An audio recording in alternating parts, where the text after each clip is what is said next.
Good morning, this is inDialog. I am Vidhya. Once in a while, a genius is born. Today, we come face to face with one of India's foremost exponents of Indian classical dance, Dr. Padma Subrahmanyam.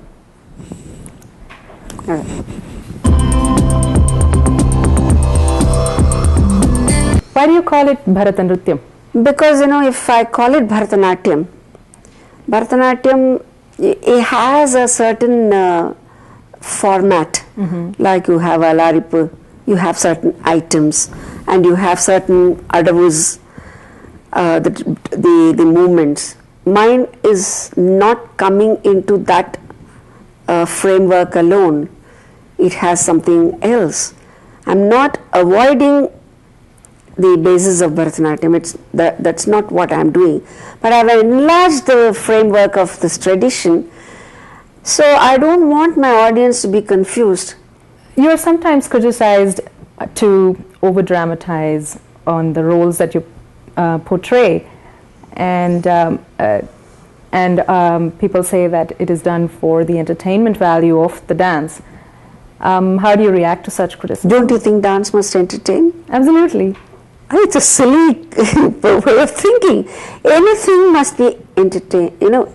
Education must be with entertainment, and entertainment must be with education.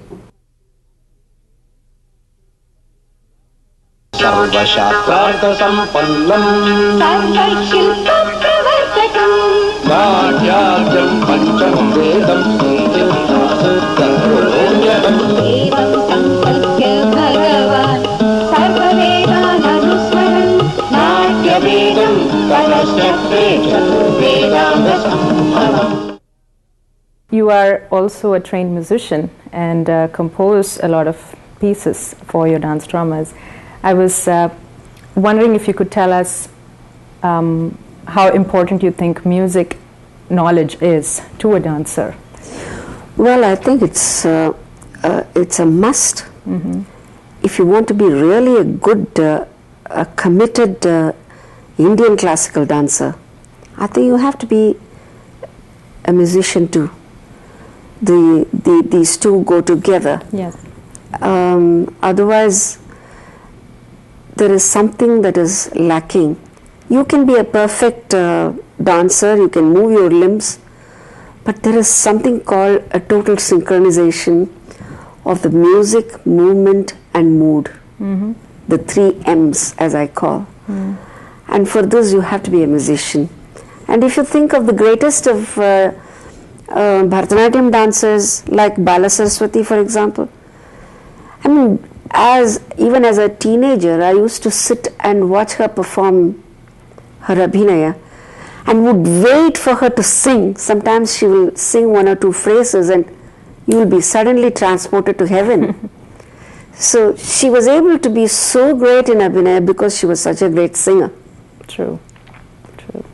Yeah, and I've seen examples of that in your dance too. While you perform, music is in your form. And I think it would be a pleasure to our viewers if you would sing a little bit and maybe demonstrate a dance piece as you sing it. Well, this is, I'll just sing a line from Bhagavatam. This is what I composed for my Krishnaya Tubhyam Namaha. This was the most popular song. And my sister-in-law, my brother's wife Shamla, who used to be an really extraordinary singer, was remembered and still remembered for her rendering of this particular song. The music was always composed by me and she used to sing. And people thought that we were made for each other. You had a lot of family support from your brother and sister. My brother Balakrishnan and my sister-in-law Shamala Balakrishnan have been more like parents to me than brother and sister-in-law. That's one thing great about Hindu family. The concept of family is very different in the traditional Hindu sense. So I'll try to do justice to this line, which was something extraordinary when it came from the voice of Shyamala. I'll still try to, because she used to sing, she used to produce her tone in total synchronization with the type of expression that I had. Each time it would be different. The phrase would be same, the tune would be same, the lyrics would be same, but the interpretation would be different. This is Rukmini writing the letter, perhaps the first love letter in the world, writing a letter to Krishna.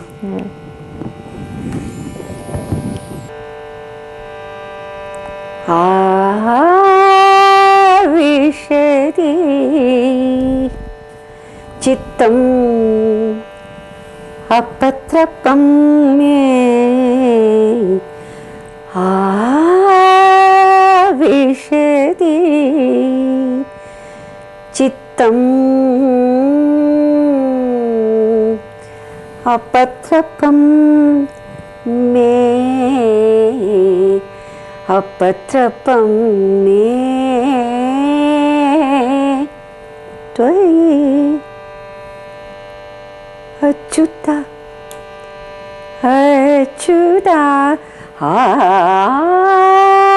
Vishadi Chittam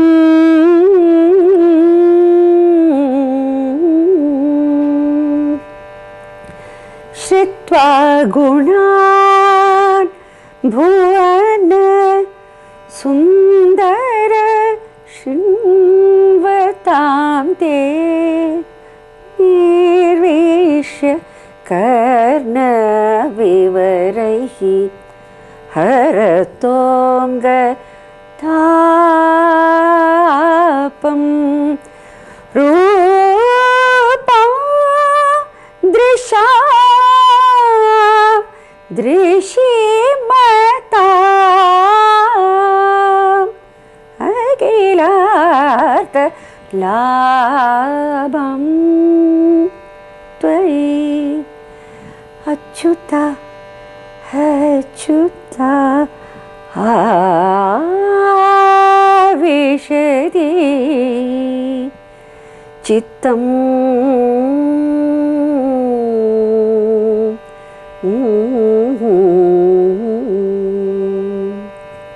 Oh no, I've heard this sung by Shyamala Mani also. The composition is beautiful. Achyuta, Achyuta, Vishadi Chittam Apatrapam me Apatrapam me Tvai Achyuta Achyuta Vishadi Chittam.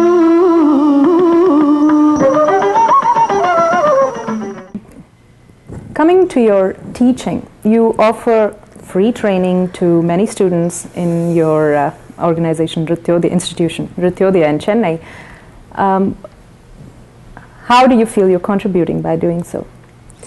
Well, this is how my father established this charitable organization, because he thought classical dance was becoming very costly, very expensive in many ways. And just because it is costly, you should not deprive talented poor students. Yes. So, right from the beginning, from 1942, everybody was taught free only. But then, on the advice of some important people, some small little fees is collected from those who can afford to give. But we always fill up the admission, because the number of admissions there is very limited. I should say my dance school is not a dance factory. I'm not interested in bringing about, dance students in conveyor belt. It has to be very chosen few, and they must be really talented, like you, for instance. Thank you. I'm so proud of you, and anyone who came out of Nrityodaya must have a commitment, a lifetime commitment to art. And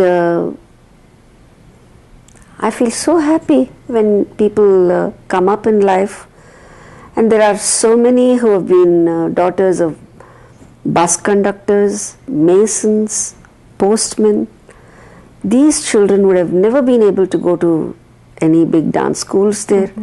They learn free for 10 years, they become teachers, we give them teachers training course, they write our examinations. Some of them are very well settled in life, with a vocation in life.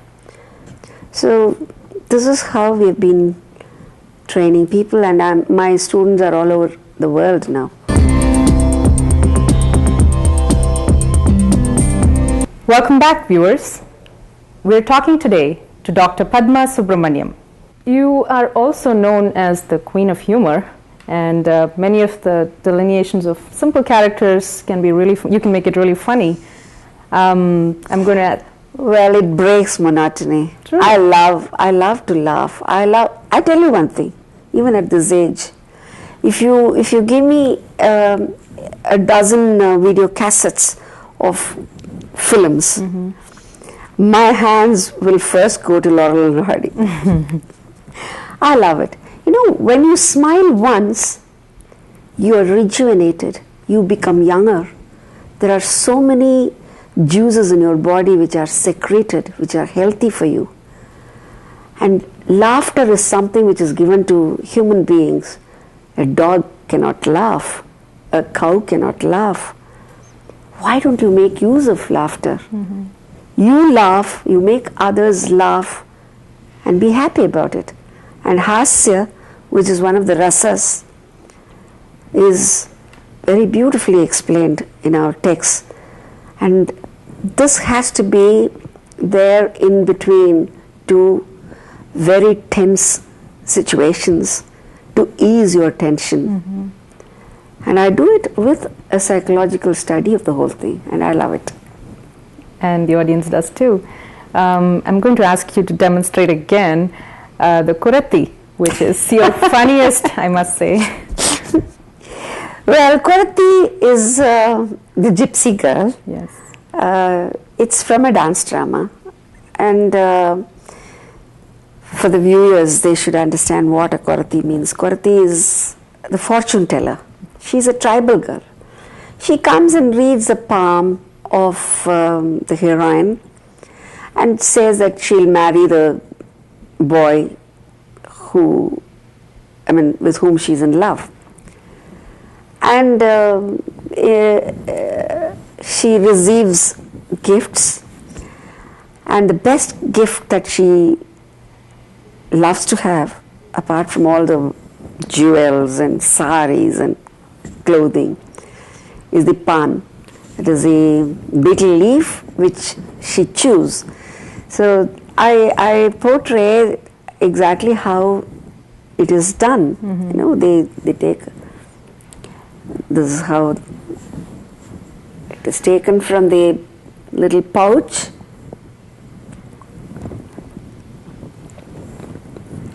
Clean it, add the nuts to it, fold it,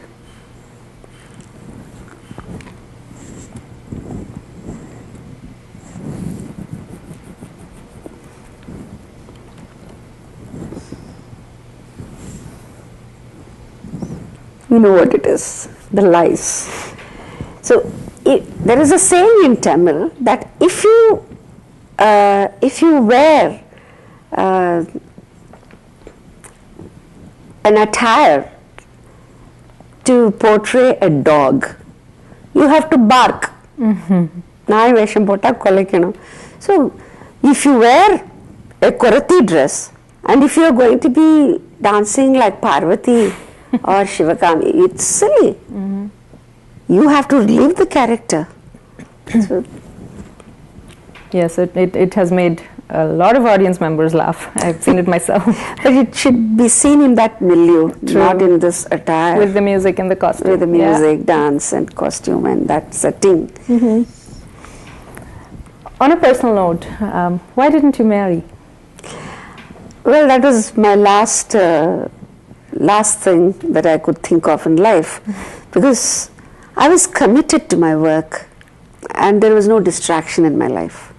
I knew what my goal was, and I never took a wrong step on any side. I've been walking towards my goal, and I'm very happy as I am. It has given me the greatest contented life, because when you're very happy when you get what you want. And my life has been a very happy one, and I don't think I did any mistake in my life. That's great to hear. Do you have a most memorable moment in your life? The most memorable moment? There were many, but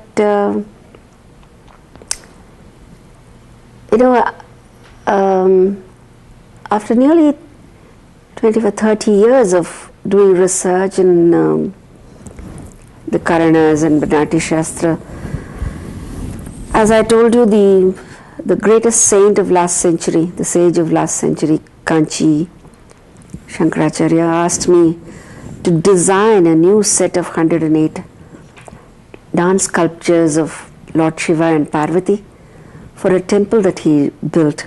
The temple is a Nataraja temple, which is in Maharashtra near Bombay. And there he said I should not copy the sculptures which are there already, but I should create my own designs based on the reconstruction of the movement which I have done from the literature. And very casually he asked me if I had been to Indonesia. I said no. But then after the designs were made, this was a very big responsibility towards the posterity and towards history, and I knew I can't make a mistake. I handed over those drawings to the sculptor Muttaya Sthapati, who has been the sculptor for most of the Hindu temples in North America. He's another great genius. And then it took 12 years to complete this whole project. The purification ceremony, Kumbhabhishekam, was done, and even His Holiness had left his mortal coil. He had attained Samadhi.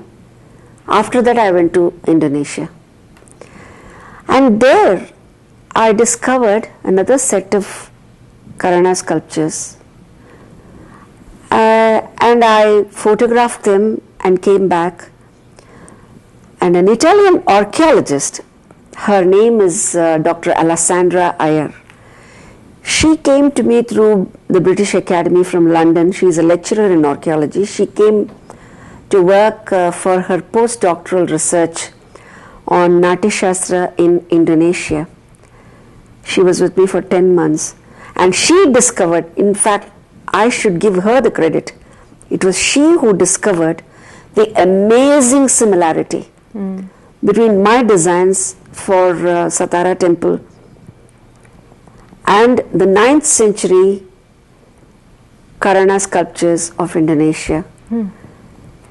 This was a link beyond time and space that got revealed. And the question that Mahaswami asked me 14 years ago before the project was started was whether I had been to Indonesia, and he's saying, go there once. Nothing could give me greater joy in life. I thought the purpose of my birth, my life is fulfilled. Lastly, how would you like history to remember you? Well, as a good lady, as a good person who could radiate love to everybody, irrespective of what others thought of me. I understand that more than anything else, goodness is most important. Skill may be there, but to understand a kind of a spiritual harmony with every living being, to have that kind of a godly feeling with everything around you, is perhaps the most profound experience. It's enough if people think that I was a good person.